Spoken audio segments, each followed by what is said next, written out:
Hello friends, welcome back to my channel Shivani vlogs. আশা করছি সবাই ভালো আছো। তোমাদের ভালোবাসা এবং আশীর্বাদে আমিও খুব ভালো আছি। তো যাই হোক, ফার্স্ট থেকে লাস্ট পর্যন্ত ভিডিওটা দেখতে থাকো, আশা করি ভালো লাগবে। তো এগুলো দেখছো, এগুলো হচ্ছে কুমড়ো ফুল। সকালবেলায় একটা গাছে হয়েছিল আমাদের বাড়ির পাশেই, তো সেখান থেকে তুলেছি। আর সকালবেলাতেই সব কিছু কাজ কিন্তু আজকে কমপ্লিট হয়নি। এই যে দেখছো বিছনা পড়ে আছে, এ ঘরের ও ঘরের সব ঘরের, এখনও সকালবেলা থেকে সেরকম কাজ করা হয়নি। আর এদিকে আমার দিদা রুটি বানাবে বলে আটা মাখছিল। দেখছো সব ঘরের বিছনায় কিন্তু পড়েই আছে। তো সবাই কাজে চলে গেছে, মানে ডেলি যেভাবে কাজে যায় আর কি, সেভাবে কাজে চলে গেছে। এখনও কিন্তু মানে মায়ের আমার কাজ কমপ্লিট হয়নি। তো আমরা দুজন মিলে এখন কাজ করব। দিদা ওইদিকে আটা মাখছে রুটি করবে বলে সকালের খাবার। সকালে ভাতটা খেতে খুব একটা ভালো লাগে না। আর এই যে এতগুলো জামা কাপড় নিয়ে বসেছি, এগুলো আজকে কাচবো। আজকে এক সপ্তাহ হয়ে গেল জামা কাপড় কাচি না, শুধু পরি আর রেখে দিই। তো আজকে এই সবগুলো কেচে দেবো। তো রৌদ্র নেই আমাদের বাড়িতে, তো তার জন্য মাঠে নিয়ে যাব। তো তোমাদের সাথে সেটাও দেখাবো। আর এই যে সব কিছু ভিজিয়ে দিয়েছি সার্ফে। তার মধ্যে কিন্তু আমার আবার ঠান্ডা লেগেছে। এবার ভাবছি যে কি করে এতগুলো ধোবো। ঠান্ডা লেগেছে তো, কিন্তু কিছু করার নেই। ঠান্ডা লেগেছে তো কি হয়েছে, ধুতে তো হবেই। আর এদিকে দিদা রুটি বানাচ্ছে। আমি বললাম দিদা আমি কি বেলে দেবো? তা দিদা বলছে না, তোর বেলতে হবে না, তুই যা, ওইগুলো কর, আমি করছি।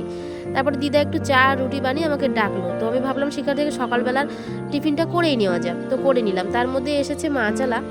তো মাছ নিচ্ছি, কোন মাছটা পছন্দ হচ্ছে না, মানে কোনো মাছই আর কি পছন্দ হচ্ছে না। তা মা বলছে কি নেবো বলতো? আমি বললাম তাহলে তুই রুই মাছটাই নাও। তারপরে উনি মেপে দিল, দেওয়ার পরে ওই রুই মাছটাই আর কি নিলাম। আর সত্যি কথা বলতে আমাদের ঘরে মাছ থাকতেও মানে আমরা আর কি মাছ নিই, কারণ মাছটা ছাড়া আর বাঙালি মানুষ খেতে ভালো লাগে না। একবার যদি মাছ দিয়ে ভাত না খাই, তা মনে হয় যেন কতদিন খাইনি।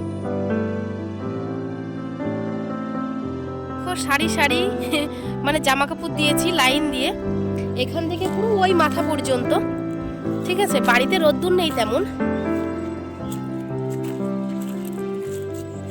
তো আমরা যারা গ্রামের দিকে থাকি তাদের না একটাই সুবিধা, মানে বাড়িতে জায়গা না থাকলে মাঠের মধ্যে এই যে কচা গাছগুলো, এতে দড়ি বেঁধে জামা শুকোতে দেওয়া, মানে জামা কাপড় ধুয়ে রোদ্রে শুকাতে দেওয়া।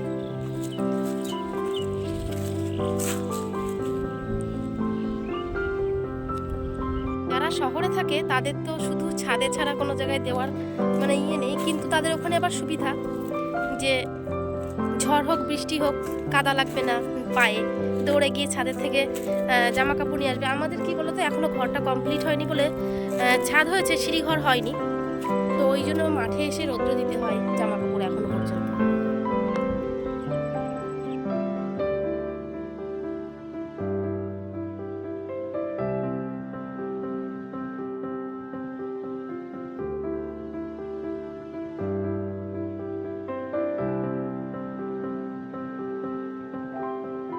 তো চান ধান করে নিয়ে বেরিয়ে পড়েছি, এই দেখো টাকা হাতে নিয়ে দোকানে। তো যাচ্ছি বেসন আনতে। বেসন এনে বড়াগুলো ভাজবো, কারণ চালের মানে গুঁড়ো যেটা সেটা ঘরে নেই। আর চাল ভিজিয়ে এখন বাটতে পারবো না, অনেকটা লেট হয়ে গেছে, মা বাড়িতে নেই।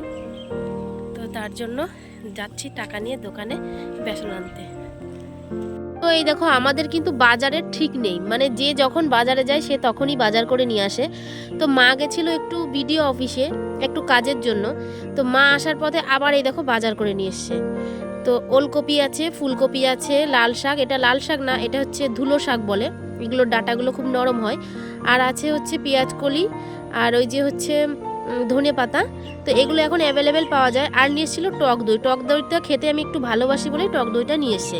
আর তারপরে দুপুরবেলাতে আমি আবার রান্না বসিয়েছিলাম, কারণ সকালে মা রান্না করেছিল আর একটুখানি ঘরে কাজ করা ছিল। তো ভাবলাম কি যে ঠিক আছে ওগুলো একটু বাটা খাওয়া যাক। তার জন্য কালো জিরে, রসুন আর কাঁচা লঙ্কা দিয়ে ভালো করে ভেজে নিয়ে তারপরে একটু বেটে নিলাম। আর এই যে করেছিলাম কুমড়ো ফুলের বড়া, এটা হচ্ছে দুপুরবেলার খাওয়া দাওয়া করেছি। তো সবাই মিলে একসাথে বসে আর কি খেলাম আজকে। তো আর সকালবেলার ইঁচড়ের তরকারি ছিল চিংড়ি মাছ দিয়ে। তো আজকের মতো ভিডিওটা এই পর্যন্তই। তোমাদের ভিডিওটা কেমন লাগলো? যদি ভালো লেগে থাকে লাইক কমেন্ট শেয়ার করে দিও। আর আমার চ্যানেলে যারা নতুন তারা চ্যানেলটাকে সাবস্ক্রাইব করে দিও। আর আমার ঠান্ডা লেগেছে তার জন্য সবার কাছে সরি এইভাবে কথা বলছি। দেখা হচ্ছে নেক্সট ভিডিওতে। টাটা।